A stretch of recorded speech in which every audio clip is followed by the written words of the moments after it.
welcome along to another Talk of the Town episode. This week it's the Silverstone Grand Prix, and we've got plenty of stuff to cover. My name is Jishnu. I'm Hanno. And I'm Max. And in today's episode, we'll be sharing our take and personal opinions on quite a few topics actually. Primarily Lewis Hamilton's win and the whole social media saga around it. Our thoughts on the inaugural sprint qualifying at the British Grand Prix, as well as the 2022's F1 car. And for the deep dive that we'll be recording on later on, we'll be going through the more technical aspects on the and the nitty-gritty details such of the sprint qualifying, as well as the race, which actually will mainly consist of the penalties that was awarded. Yep, indeed. And I'm sad to say we have to start on this note about the chaos that's been going on social media following the events of the Silverstone race weekend. And just to give you guys an overview in case you guys missed out on this sort of stuff.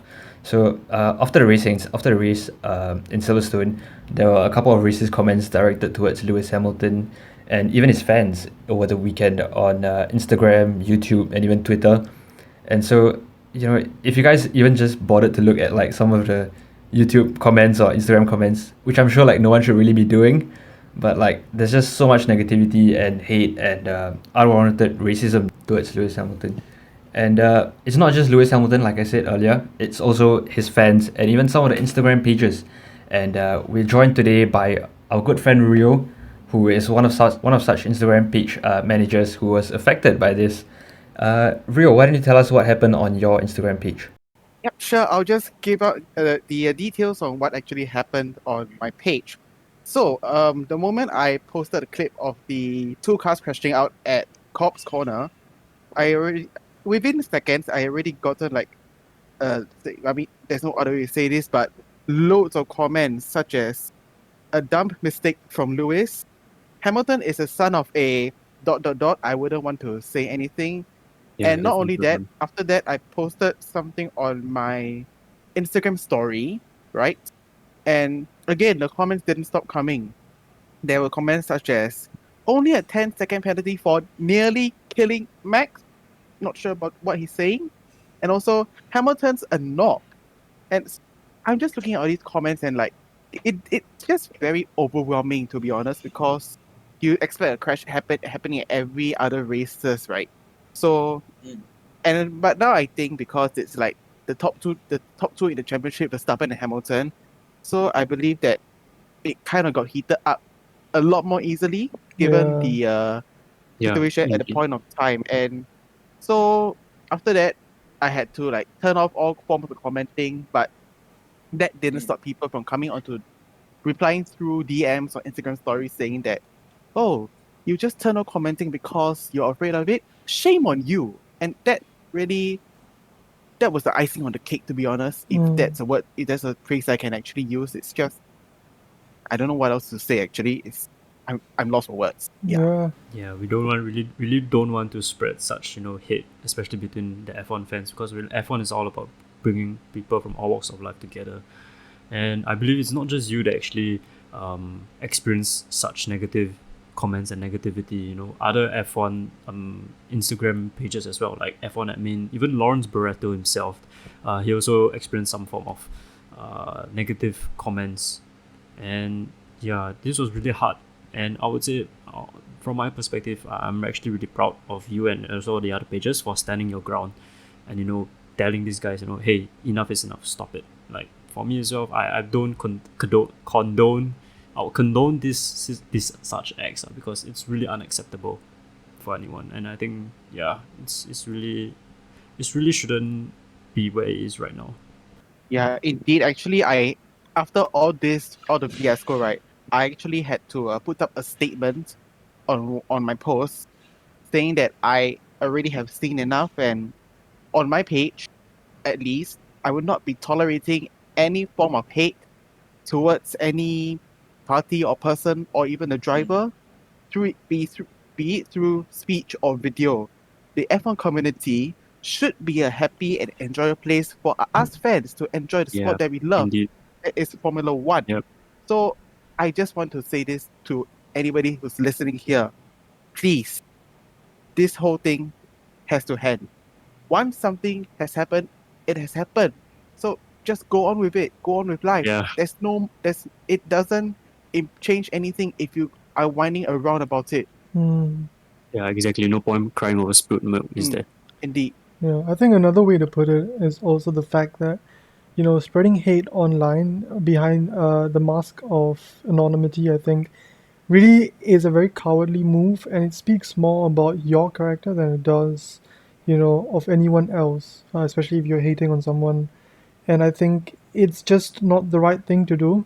And not as cliche as it sounds, I think it's better to spread happiness and joy, as Rio stated, on, online and in a community such as F1. So please do refrain from, spreading any hate for anyone. It doesn't matter if they have done something that in your eyes is questionable at the most, because that's what Lewis and Max did. It was questionable at most. So yeah, please refrain Yeah. from keeping. Spread the love. Please refrain from keeping any Make negative. love, not war. Mhm. Yeah. Yeah. So yeah, please refrain from keeping any negative comments out there, and yeah. Indeed, and it's really not uncommon, for leaders, for race leaders and championship leaders to come together in a race. I mean, if you look at the past, you can see instances of this in almost every championship year. Going back all the way to the days of Schumacher and Damon Hill, or even Senna and Adam Prost. But I just doubt that none of them had to endure the sort of hate and the level of hate that Lewis Hamilton has had to face. With the advent of social media and all that. So yeah, like my friend said, just stay positive and refrain from making all these negative comments, especially on social media. And if I can also add on this incident, in the past we've seen driver rivalries have these sort of iconic moments when, if you think about it, Verstappen and Ricardo in Baku 2018, or Senna and Prost when they came together on their championship race, and that was like a true title decider, and even Hamilton and Alonso back in Hungary 2007. But I mean, if you look at them now, like in 2018, for instance, Hamilton and Alonso were doing donuts together on the Abu Dhabi straight after Alonso's last race, and then Verstappen and Ricardo, they are good friends. So I really hope that Lewis Hamilton and Max Verstappen as well can build their bridges back together and give us a nice championship battle that is respectful and very close all the way to the end of the line. I hope, end of the last race. I hope. Yep. Yeah, I think it will, because they are really great racing drivers, and as racing drivers, I do think that they do respect one another in the end.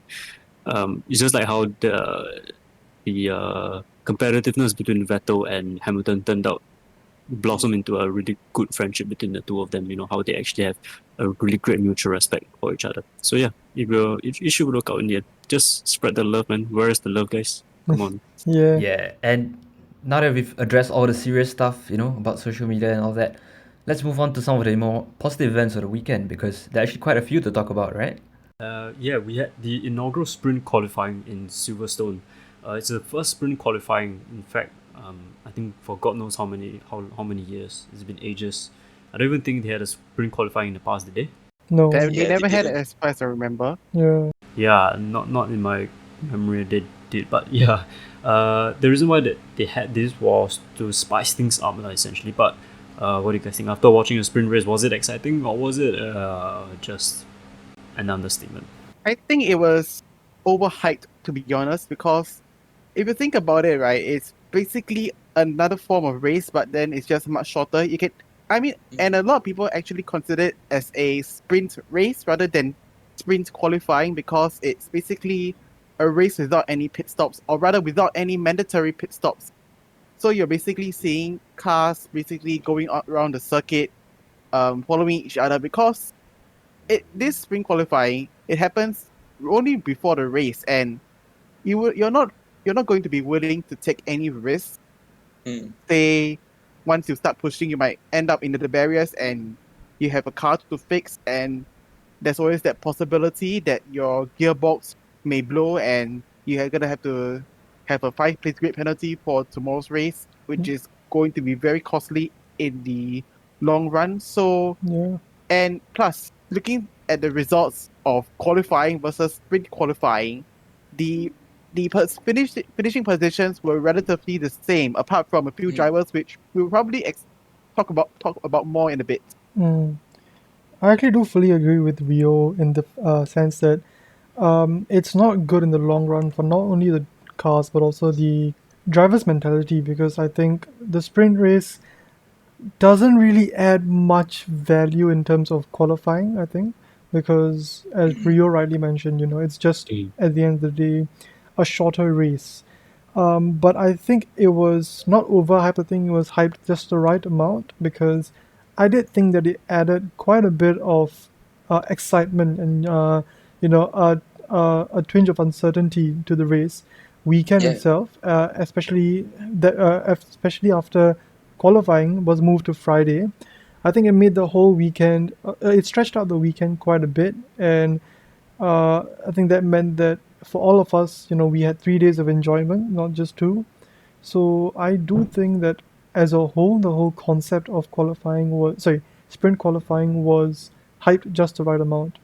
Yeah, and it's not just us fans who, I guess, enjoyed the sprint qualifying because, the organizers of the race, the Silverstone circuit venue, and of course the broadcasters also gain more revenue from, having 3 days of action as compared to 2 days of action. And essentially, if you think about it, in the past, it was just really the race that most people really watched. But now, there's the build up to like the race is more solid, and also the lack of practice sessions I felt made for far more interesting and unpredictable races. Yeah, which indeed. I felt was interesting. Yep. To add on to that, because qualifying was on a Friday, the cars were already into Parc Fermé before, say, Saturday and Sunday. So whatever Yes. you have done in pre-practice 1, you have to stick to your setup, no matter if you're happy with it or not. So Yeah. just take Pierre Gasly, for example. During qualifying, he was already complaining that the car was not well suited to the track enough because, well, presumably there wasn't enough time for him to fine tune his setup to something that was of his liking. Yeah. Yeah, indeed. And so essentially this left like only one practice session down from 3 practice sessions that teams could dial their cars down to.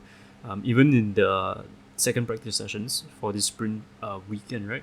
I don't think they could do major adjustments to the car, only minor things like, minor wing adjustments, sideboards and barge boards, but like they can't replace entire components per se.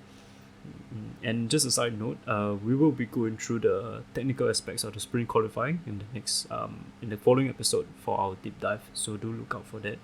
But yeah, coming back here, for me, I found that the sprint qualifying was actually quite an interesting race.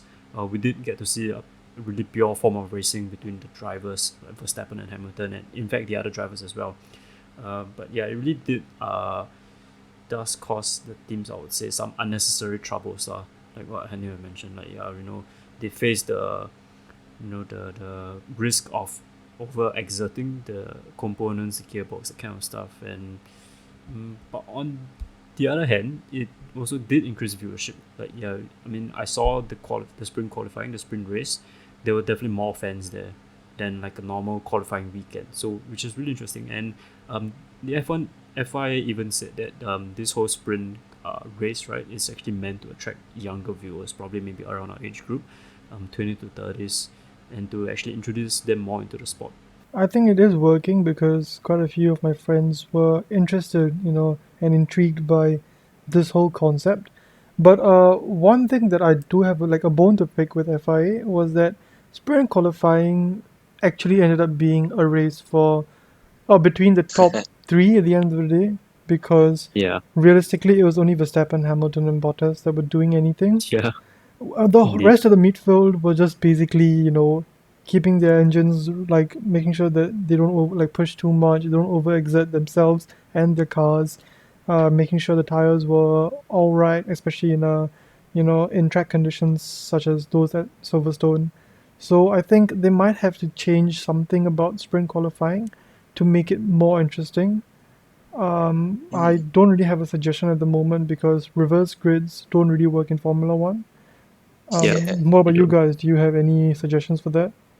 For me, currently no. But I remember I did hearing that Vettel and Nico Rosberg actually brought the fact that they think the winner of the sprint race shouldn't qualify for pole position because that don't make sense. Ah, yes. Oh yeah. Yeah, maybe like Jishnu, if you know about it, you can cover it. Yeah, I do know about it. Hey. Because Lewis Hamilton is the one I support, and he has like plenty of those. So Okay. okay. On a more serious note, so The pole position historically has always been given to the person who qualifies in pole position, which essentially means that they have to set the fastest lap time in qualifying one. So that's one way of looking at it. But another way of looking at it is that the guy who gets pole position is the guy who starts in the first grid slot for the race. So I guess that's where F1 decided to take what pole position means. But historically speaking, I guess what Nico Rosberg and Sebastian Vettel brought up are actually very fair points.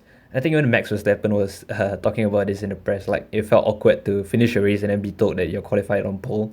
So I do agree that I personally feel that it has to be given to the fastest lap time in qualifying, just for historical I accuracy. see. Yeah.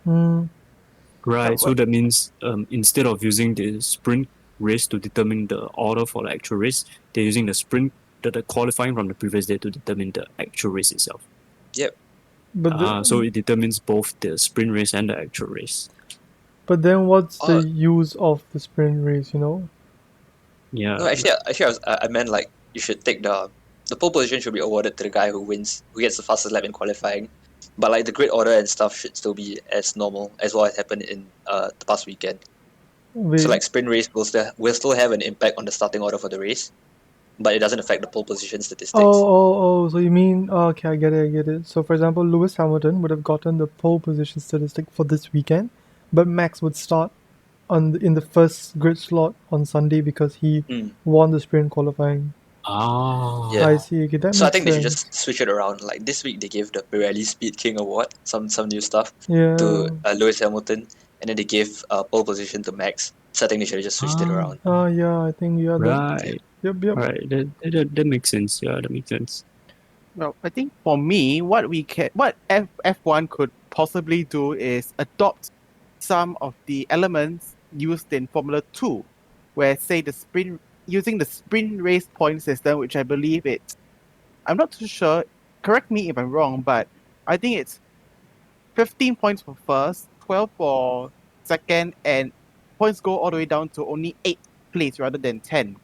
So what I think it may work is that, again, we have Friday qualifying, where the person who qualifies quickest in Q3 will get the pole position award. But however, instead of sprint qualifying, we make it into a sprint race rather than qualifying. So I think this is, again, it does shake out the weekend because, again, there's more unpredictability Yeah. given that the teams have less running time. Yeah. Okay. I think going back to your point system, I think you're mistaken in saying that it only goes down to 8 points. It actually goes down to the 8th person. So it goes from 15 to 12 to 10 to 8 to 6 to 4 to 2 to 1. So that's from the first to the 8th position. Then the points are the same as F1 in the feature race, which is the main race. Yeah, I think it's actually fair. Like, it would contribute to making the sprint race more exciting, because there'll be more points on the table and the drivers will be more eager to take risks, I suppose. So yeah, it could be different. Maybe they could try it out in Italy. Hopefully, yeah. Yeah. Yeah. So in a sense, like sort of adopting F2's style of sprint race and the how the points are awarded. Yep. So, and speaking of races, where do you think that the next 2 sprint races will be held? Because they have not announced it yet, actually. Haven't they? I thought one was going to be in That was Monza. at Monza. Monza. One is Monza. I think the And last the one other was one in is Brazil. Brazil, I think, was it? Yeah. Oh, the last one I think they haven't announced yet. It was either going to be Yeah, last one Brazil isn't or announced. America. Wait, I thought it was in Yeah. Brazil. I don't think No, they confirmed I it yet. don't Like know. as of Yeah, today. I'm not sure because I haven't heard like any official word from Yeah, anybody basically. Oh, But okay. the next sprint race should be in Monza. Hmm. And yeah, the Temple of Speed. Yeah. Speed. But the Temple of Yeah. Speed, reminds me. What are your thoughts on the new cars, given that they're actually going to be quite a bit slower than this year's cars? Oh, that was a very good transition right there. I don't know how you got it from the tempo of speed to the F1 2022 car. But Neither do so- I, but yeah. There's no relation to that. yeah, we tried anyway. But- So yeah, good try. Uh-huh. So yeah, we'll just leave it in. So as for my thoughts on the 2022 car, firstly I was very surprised at the size difference compared to this year's car. Mm-hmm. But I think it's very important to have that size difference because this current generation of cars are just impossible to race around tracks like Monaco. So I would definitely like a smaller car, and that's what they've done. And I particularly love the fact that this 2022 car has been designed to improve racing in particular. Yeah. So it's nice that they have an objective and they're working towards the objective.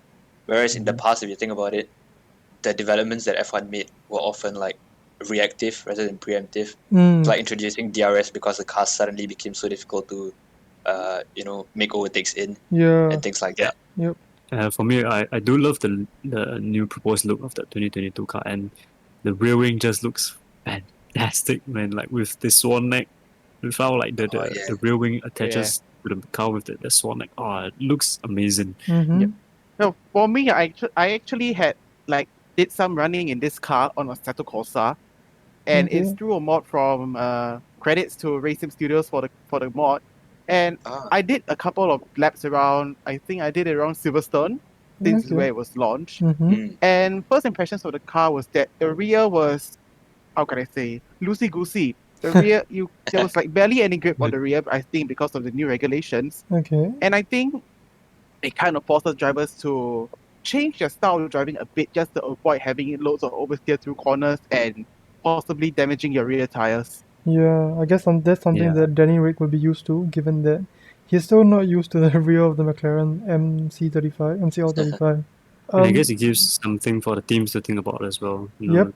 trying to alter the setup to try and manage the instability of the rear wheels. And for me personally, Yeah, I think I really like the side pods of the car and the reduced floor size. I think it makes it look a lot more like an aeroplane, in my opinion. I don't know why. I think it's more the side Oh, pods that give it the engines Yeah. of the airplane vibe. And you know, as an aeronautical engineer, I think it really suits my taste, and I love the cars in general. Yeah, it is not bad, but I have mentioned this before. I don't really fancy the side pods because they are kind of too round, Yeah. and Yeah. it makes the car it's not really not really my cup of tea, I would say. Mm. But yeah, Speaking of the car looking like an aeroplane, right? I remember on Instagram, one of my friends told me that the car actually looked like the Dassault Rafale. I'm not sure where he was referring to. I think it was the chassis of the car because of how it was shaped. It kind of looked like the Dassault. So yeah, point taken. Fair enough, yeah. Yeah, and I have to talk about this other question that most people ask, looking at the F1 2022 car, which is there still going to be DRS? Because the rear wing looks really, really small. And it looks set No, I in mean- place. They haven't phased out DRS yet. It's actually in the technical regulations that is found on the FIA website regarding the 2022 car. Is that DRS will be there, and actually, if you were to go onto my page, one of my posts which I posted a couple of days ago shows how the DRS will actually work on the 2022 car. It's pretty similar to today's cars, but I'm not sure whether there will be any different mechanisms that operate the DRS flap. probably it is I see. because it's a slight change in design, but the Yeah. general concept is still there. Still Yep. raising the flap to open it. That's it. Yeah. All right, and now time for us to make our second ineffective transition to highlight of the weekend for the Silverstone Grand Prix. Max, why don't you start us off with your highlight of the weekend? Highlight of the weekend easiest was Danny Rick getting 6th place. It's a solid weekend for him as well as McLaren as a whole. So props to him for doing so well in sprint as well as in the main race. Yeah, he got sixth in the. He qualified sixth, and then in the sprint race he remained sixth, and then he actually moved up to fifth in the race itself. So Oh yeah, because Verstappen crashed. yeah, Right. it was Yep. amazing. I think I loved it. He had, I think, the last 15 laps, he spent defending against Carlos Sainz, Science. and he was within DRS range. I think for most of those, maybe 90% of the laps. So I think props to him for defending against that.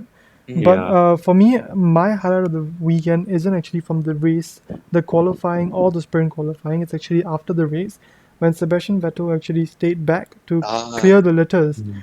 That Gentleman. yeah, What a gentleman. he is a real gentleman, and I think a few weeks back he spoke up on the LGBT laws in I think it's Hungary, and he said that UEFA should light up their yeah, stadium yeah, as well. Just- yeah. Yeah, and I think it just once again, shows how much of a gentleman Vettel is and how much he has evolved from his championship days. Because I Mm. think he used to be one of the most hated drivers on the grid because he was arrogant and, not really a gentleman. And now he's become such a down-to-earth gentleman that, or at least his media persona is. But I think it's hard to fake that much, especially when it's all coming from the heart. So I think that's Mm. Yeah. the highlight of the weekend for me. Yeah. From a driver to a strategist to cleaner, inspector set, teacher Inspector set. Sep. What else? What else was he? Was a Yeah. teacher to make. Yeah. He's Yeah. he's many Yeah. things. He's a man of many things. Yeah, Sebastian Vettel is the new Johnny Sins. Oh. Right. And as for me, being me running a banter page, I have to get something for banter, right? Yeah. This is actually from the spectator stands during the race itself, where the camera actually panned over to a corner of the grandstand, and there was this guy who I think had lots of guts to put this up. He actually put up a signage that read, "I have missed my wife's birthday because of Formula One. Love you, Stacy." And Stacy, if you're actually listening to this podcast, which good for you, I think we know where your husband has gone actually. Honestly, I think the whole world knew, right? Like, yeah, Yep. yeah. But I'm pretty sure it's not just like literally everyone else knew. mhm. Yeah. Probably like 100,000 people. Yeah, happy birthday. I happy, guess. happy birthday, belated. Stacey. Yeah. Yeah. Happy birthday. I wonder You was go it really true though? Like her birthday.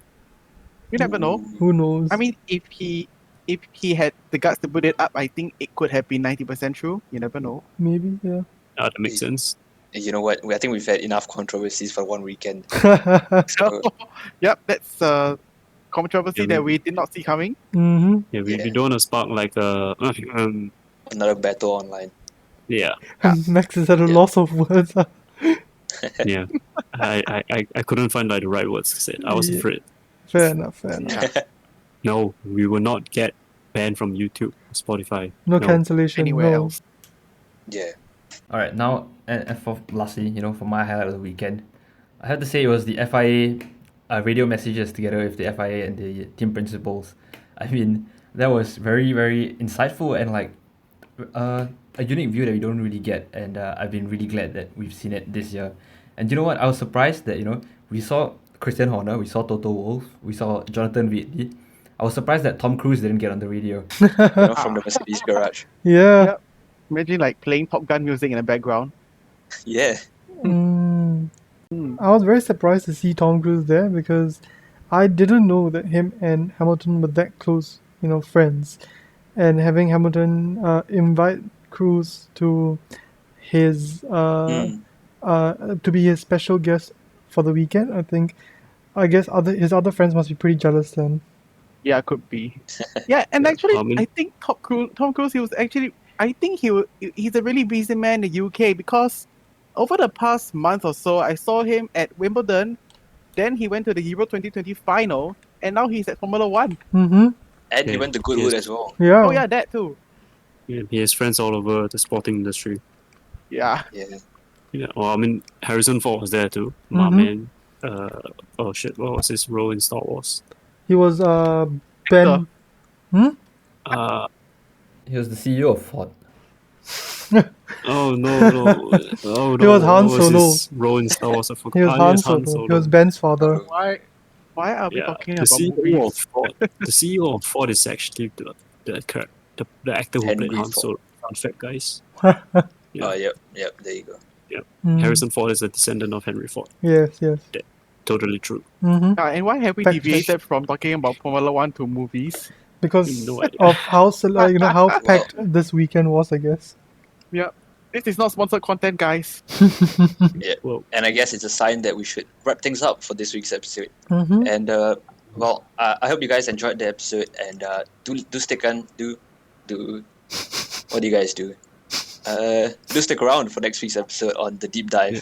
where we're going to be talking about the sprint race in much more detail. We're going to be analyzing why certain drivers were able to make up so many places, and how tires played into some drivers' strategies throughout the whole weekend. Yeah. So plenty of other stuff to talk about, and the F1 2025 engine regulations. That's something that I'm really excited to talk about in the next week's episode. So yeah, you yep. can't contain yourself, can you? Well, Cheeky, alright. cheeky. That will be all for today. Thank you guys for tuning in. Have a great day. Have a good weekend, boys. Goodbye. Bye bye. Bye.